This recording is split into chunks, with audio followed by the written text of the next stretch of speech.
नमस्कार साथियों, मैं नागेश कुमार पांडे, प्रवक्ता DED-SCVI RSVI संस्थान लखनऊ।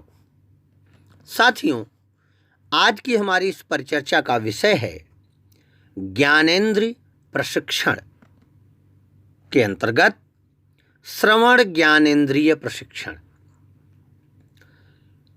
प्रकृति के द्वारा प्रदत्त मनुष्य की समस्त ज्ञानेंद्रियां एक अमूल्य उपहार हैं, अतः उनके उचित प्रशिक्षण की व्यवस्था भी प्रकृति के अनुरूप ही हमें सुनिश्चित करनी चाहिए तथा समय समय पर विभिन्न बाहरी उद्दीपकों के माध्यम से संवेदी अंगों को संवेदनाएं प्रदान करनी चाहिए, क्योंकि ये हमें संवेदनाएं करती रहती हैं, इनके द्वारा संवेदनाएं हमें प्राप्त होती रहती हैं। ज्ञानेंद्रिय प्रशिक्षण कोई एक औपचारिक प्रणाली तथा पूर्व निर्धारित विधियां नहीं हैं। जैसे जैसे मनुष्य उद्दीपकों के संपर्क में आता है, वैसे वैसे उसका अर्थापन करके हम ज्ञानेंद्रियों को प्रशिक्षित कर सकते हैं।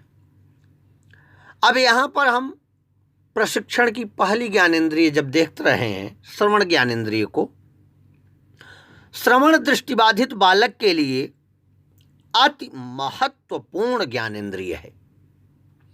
इसका प्रशिक्षण प्रारंभ करने से पहले यह सुनिश्चित कर लेना चाहिए कि बालक की श्रवण क्षमता की स्थिति कैसी है, वह सुनता कितना है, किस भाव से सुनता है, किस पैटर्न से सुनता है, कहीं बालक को कोई श्रवण संबंधी कठिनाई तो नहीं। श्रवण ज्ञानेंद्रिय में किसी समस्या के होने पर तत्संबंधी उपाय करके क्षमता के अनुरूप ही प्रशिक्षण प्रदान किया जाना चाहिए। बालक की क्षमता किस स्तर की है, उसको ध्यान में रखकर ही उसे श्रवण प्रशिक्षण प्रदान किया जाना चाहिए। बालक को अपने वातावरण के साथ संबंध स्थापित करने में उद्दीपक का कार्य श्रवण ज्ञानेंद्रिय करती है। यही वह इंद्रिय है जो बालक को ध्वनि वाली वस्तु तक पहुंचने के लिए प्रेरित करती है, जिससे बालक वस्तु एवं वातावरण को विस्तार पूर्वक जान पाता है, सीख पाता है। यूं तो बालक जन्म से ही कुछ न कुछ श्रवण उद्दीपक ग्रहण करता है, किंतु जैसे जैसे वह बड़ा होता जाता है, वैसे वैसे ध्वनि में अर्थ जोड़ता चला जाता है। प्रारंभिक अवस्था में ध्वनियाँ निरर्थक भी हो जाती हैं, जिसका अर्थ न पता होता है, वो भी ऐसी चली जाती हैं। लेकिन जैसे जैसे बालक में सूझ आती है, वह शब्दों का, ध्वनियों का अर्थापन करने लगता है। धीरे धीरे वह ध्वनियों के विभिन्न प्रकारों को जान पाता है। दृष्टिबाधित बालकों को श्रवण संबंधी प्रशिक्षण देने में 3 महत्वपूर्ण बातों का ध्यान रखा जाना चाहिए। फर्स्ट, ध्वनि का उद्गम स्थान। पहला, ध्वनि का उद्गम स्थान, साउंड लोकलाइजेशन। दूसरा, ध्वनियों का विभेदीकरण, साउंड डिफरेंटिएशन। तीसरा, ध्वनियों का अर्थापन, साउंड आइडेंटिफिकेशन। ध्वनि कहाँ से आ रही है, ध्वनि किसकी आ रही है, और ध्वनि आने पर क्या अर्थ हो रहा है, उस तरंग से हमें कौन से शब्द किस अर्थ में सुनाई दे रहे हैं। इन बातों के अनुसार बालक को सर्वप्रथम यह पहचान करनी सिखानी चाहिए कि आवाज़ कहाँ से आ रही है। तत्पश्चात बालक विभिन्न ध्वनियों में सूक्ष्म अंतरों की पहचान करना सीखे तथा इसके बाद उद्गम स्थान एवं विभेदीकरण के आधार पर ध्वनि को अर्थ प्रदान करे। श्रवण ज्ञानेंद्रिय प्रशिक्षण देने हेतु कुछ क्रियाएं कराई जानी चाहिए, जिनमें प्रमुख क्रियाओं के एक एक स्टेप बाई क्रमवार हम लोग नाम लेते चलेंगे, उनको किस किस तरीके से दिया जाए। छोटेपन से ही, बाल्यपन से ही बालक को खिलाते पिलाते समय अथवा प्यार करते हुए उससे बातचीत करते रहें।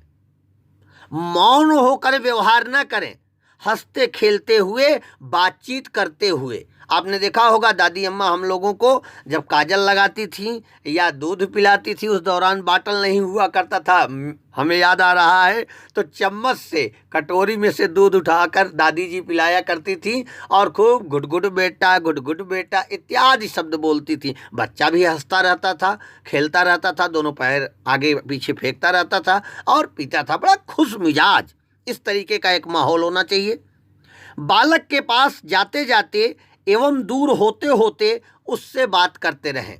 आओ बेटा आ जाओ मेरा राजा बेटा, अच्छा खिलेगा। इस तरीके से पास जाएं अथवा दूर हों तो भी ध्वनियों को बोलते रहें, जिससे पता चले कितनी दूर की ध्वनि वह कैप्चर कर रहा है, कितनी पास की ध्वनि पर क्या रिएक्ट कर रहा है।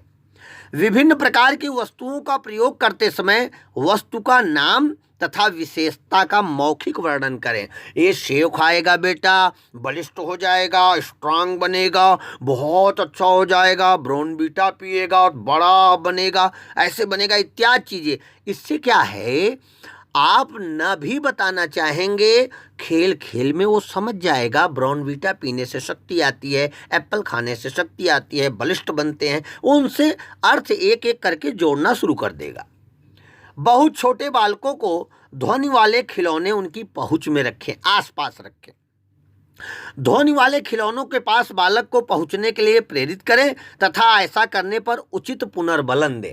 एक जगह चट्टू रख दिया या ध्वनि वाला कोई खिलौना रख दिया, आजा बेटा आजा, आ जाएगा तो एक टॉफ़ी मिलेगा, टॉफ़ी दिखा दी, उस खेल खिलौने के पीछे टॉफ़ी रखी, आ गया, एक बार आया, दो बार आया, जैसे ही वो खेल लेगा पहले तो बजाएगा, उसमें से ध्वनियाँ निकलेंगी, आनंदित तो होगा। अगर उसी के साथ में कुछ मिष्ठान भी मिल गया तो हो चकाचक, फिर तो जब भी आप बुलाएंगे वो खेल के पास तनातन भागा चला आएगा। बालक से अधिक बातचीत करें। यहाँ पे मैं कहना चाहूँगा, आजकल के माता पिता अपने में खोते जा रहे हैं। ऐसा न करिए प्रभुवर, बालकों से खूब बतियाइए। छोटे बच्चे तो खूब बात करते हैं, 5 साल तक के बच्चे तो साक्षात भगवान ही होते हैं। हाँ, उनसे खूब बातें करिए, वो जितने प्रश्न पूछे उनका उत्तर दीजिए, उनकी जिज्ञासाओं को बढ़ाइए, उनकी जिज्ञासाओं का शमन न करिए, उनको समझाइए, उनके साथ खूब चर्चा करिए। एक ही व्यक्ति के द्वारा कई प्रकार के भावों जैसे क्रोध, डर, जिज्ञासा आदि के साथ बोलने पर दृष्टिबाधित बालक से भावों की पहचान कराएं। क्रोध में कैसे बोला जाता है, प्रेम में कैसे बोला जाता है, प्रेम है तो कैसे बोला जाता है, प्रेम बनाया गया है तो कैसे बोला जाता है, और रसभरी आवाज़ कैसे रखी जाती है अथवा द्वेषात्मक आवाज़ कैसे रखी जाती है। दृष्टि दिव्यांग बालकों को इसमें विभेद करना बाल्यपन से ही धीरे धीरे क्रमवार सिखाया जाए। विभिन्न पशुओं पक्षियों की आवाज़ सुनाएं, जहाँ तक संभव हो सके यह आवाज़ मूर्त रूप में हो, स्पष्ट उनके सामने सुनाई दे रही हो। जैसे बगीचे में खड़े हो गए, कोयल की आवाज़, मयूर की आवाज़, कबूतर की आवाज़ या कोई और आवाज़, जब ऐसी आवाज़ आए, एक बार नहीं, 2 बार नहीं, 10 बार बच्चे को बताते रहें। गाय की आवाज़ है, भैंस की आवाज़ है, बैल की आवाज़ है, कोयल की आवाज़ है, कौवे की आवाज़ है। 1 दिन, 2 दिन, 4 दिन में बच्चा पकड़ने लगेगा। अलग अलग पशुओं पक्षियों की आवाज़ में अंतर करना सिखाएं। हम लोग विभेदीकरण सिखाते नहीं। बच्चा पूछता है बड़े होने पर, 10 साल 12 साल का होने पर, ये कौन सा जानवर बोल रहा है या ये क्या बोल रहा है सर जी? हम लोग कहते हैं तुम्हें पता नहीं है, इतना आसान गाय बोल रही है, तुम्हें पता नहीं चल रहा है। अरे भाई, जब विभेद कराया गया होगा, सिखाया गया होगा, तब न बताएगा। तो प्रारंभिक अवस्था से ही प्राथमिक शिक्षक जो हमारे सुन रहे हैं, उनको भी इस विभेद को बच्चों के अंदर धीरे धीरे पहचान विकसित करनी चाहिए। विभिन्न आवाज़ों की दिशा का ज्ञान बालक को दें।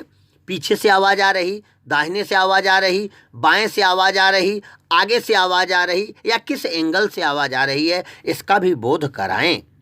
उनसे पूछें, आवाज़ कहाँ से आ रही बेटा? ऊपर से आ रही, कि नीचे से आ रही, दाएं से आ रही कि बाएं से आ रही, आगे से ध्वनि आ रही कि पीछे से ध्वनि आ रही, अच्छा ये बताओ ये कमरे के अंदर की ध्वनि है कि ये कमरे के बाहर की ध्वनि है, इत्यादि उन्हें बोध कराएं। ध्वनि जहाँ से निकल रही है वह स्थान कितनी दूर है उसे ले जाकर बताएं, 1 बार 2 बार 3 बार अथवा उससे अधिक। ध्वनि दूर से आ रही है तो कितनी दूर से आने पर कैसी सुनाई देती है, थोड़ी दूर 10 कदम 20 कदम 50 कदम चलाकर बच्चे को आभास कराने का प्रयोग करें। विभिन्न प्रकार के वाहनों की आवाज़ बालक को बताएं। रिक्शे में बैठा दिया तो बस ऐसा नहीं है कि बैठा दिया तो बस बैठे गए, हुआ मूर्ति स्थापित हो ही गई, ऐसा ना हो। बैठाने के बाद उन्हें बताएं अब ट्रक गई है, ट्रक के जाने के बाद ऐसी आवाज़ आती है। रेलवे में बैठे हैं, ओवरब्रिज से निकल रहे हैं तो वहाँ एक विशिष्ट प्रकार की आवाज़ आती है। गंगा नदी के ऊपर से निकल रहे हैं तो विशिष्ट आवाज़ आती है। आप बताएं उन्हें कि ये अब सुपर फास्ट ट्रेन निकली तो इस तरीके से आवाज़ आती है, अथवा ये वाहन जाता है तो ऐसी आवाज़ आती है, इसका हॉर्न लगभग ऐसा ही होता है। विभिन्न गतिमान वस्तुओं की आवाज़ों की पहचान कराएं। जो गतिमान वस्तुएं हैं उनकी आवाज़ कैसी है उसका पहचान कराएं। वस्तुओं के गिरने की आवाज़ की पहचान कराएं। जब कोई वस्तु गिरती है तो किस तरीके से आवाज़ आती है, जिससे दृष्टिबाधितों को पता चल जाए कि वस्तु के गिरने पे ये आवाज़ आ रही है। अगर उसे पता है तो कोई वस्तु गिरेगी घर में तो वह तुरंत बता देगा फला चीज़ गिर गई है।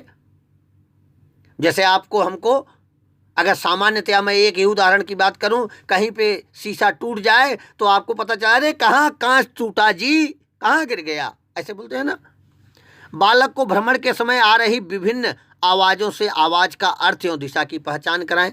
बालकों को श्रवण से संबंधित विभिन्न प्रकार के आवाज़ों का विभेदीकरण और साथ ही साथ उसका व्यवस्थापन धीरे धीरे पहचान कराएं, जिससे मेरा भी बेटा मेरी भी बेटी दृष्टि दिव्यांग एक एक आवाज़ को माधुर्यपूर्वक समझने और उसको पहचानने योग्य बन सके।